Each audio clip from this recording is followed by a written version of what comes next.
The Nobel nature, writer का नाम Ben Jonson. It is not growing like a tree in bulk doth make man better be. कोई भी व्यक्ति पेड़ के समान विकसित हो जाने का मतलब ये नहीं होता है कि वो महान हो गया है। ग्रोइंग का मतलब वृद्धि करना, लाइक मतलब तरह, ट्री मतलब पेड़, बल्क मतलब बड़ा आकार, और मैन मतलब आदमी। यानी कोई भी व्यक्ति है, इट भी ये मैन के लिए यूज है कि जो वृक्ष के समान वृद्धि करने का मतलब ये नहीं होता है कि वो महान हो गया है। यानी कोई व्यक्ति बड़ा है, लंबा चौड़ा है, तो इसका मतलब ये नहीं है कि वो महान है। On standing log an oak, और ओक का वृक्ष यहाँ पर सिंबल लिया है कि ओक लंबे समय तक खड़ा रहता है, 300 ईयर्स, 300 साल तक। To fall a log at last, और अंत के अंदर वह गिरता है लठ के समान। फॉल का मतलब गिरना, लॉग का मतलब लठ, और लास्ट मतलब अंत में। ड्राई मतलब सूखा, ब्लेड मतलब पत्तियों रहित, एंड सीर मतलब मुरझाया हुआ।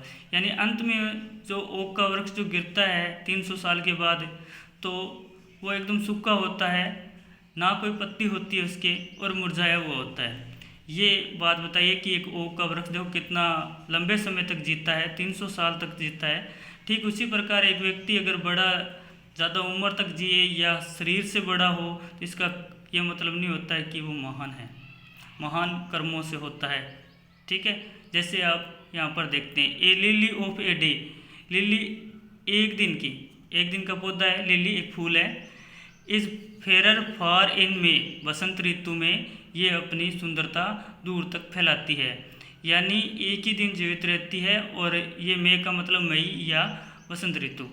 आल थो it fall and die that night, या यद्यपि ये गिर जाती है, एंड और डाई मतलब मर जाती है, दैट नाइट उसी रात को। देखो एक ही दिन जीवित रहती है और एक ही दिन में अपनी सुंदरता दिखा देती है। और वहीं वो क्या कर रहा था, 300 साल तक जीवित रहा, कोई काम नहीं किया उसने। इट वॉज द प्लांट, ये पौधा था, एंड और फ्लोर ऑफ लाइट, यानी प्रकाश का फूल है। ये जो लिली है एक छोटा सा पौधा है, थोड़े से टाइम में जीवित रहता है, और ये किसका है, प्रकाश का पौधा है। इट स्मॉल प्रोपोर्शन, थोड़े से अनुपात में, वी जस्ट ब्यूटी सी, हमको उसने सुंदरता का दृश्य कराया। तो क्या देखो छोटी सी अनुपात में या थोड़े से टाइम के अंदर उसने हमें सुंदरता दिखाई। And in a short measure life may perfect be, और थोड़ी सी अवधि में जीवन परिपूर्ण हो सकता है। When Johnson. ठीक है, वेन जॉनसन के द्वारा ये लिखी गई पोइम थी, और कक्षा 12 में ये लगती है। ओक और लिली दो प्रकार के सिंबल यूज किए। ओक 300 साल तक जीवित रहकर कुछ नहीं करता है, लिली एक दिन में सब कुछ करती है। तो वेन जॉनसन का कहने का मतलब है मानव यानी बड़ा होना का मतलब कभी ये नहीं है कि वो महान है। यानी अगर कर्म मैन इम्पोर्टेंट है, यानी लिली ने अपना कर्म किया जिसके वजह से वो हमें सुंदरता दिखा पाई, और ओक है वो सिर्फ कोई काम नहीं किया, कोई सुंदरता नहीं है उसके अंदर, कोई क्वालिटी नहीं है, तो इस वजह से ओक व्यर्थ है। 300, और कहने का मतलब यही है कि 300 साल जीने से बढ़िया है चाहे 20 साल जिए, 25 साल जिए कोई भी, पर अपनी सुंदरता और अपने जिस काम के लिए आए हैं वो काम पूरा किया जाए। वैसे भी हमने देखा है कि आम लोग काफ़ी 60, 70, 80, 90, 100 साल तक जीवित रहते हैं, लेकिन उन्हें कोई नहीं याद रखता है।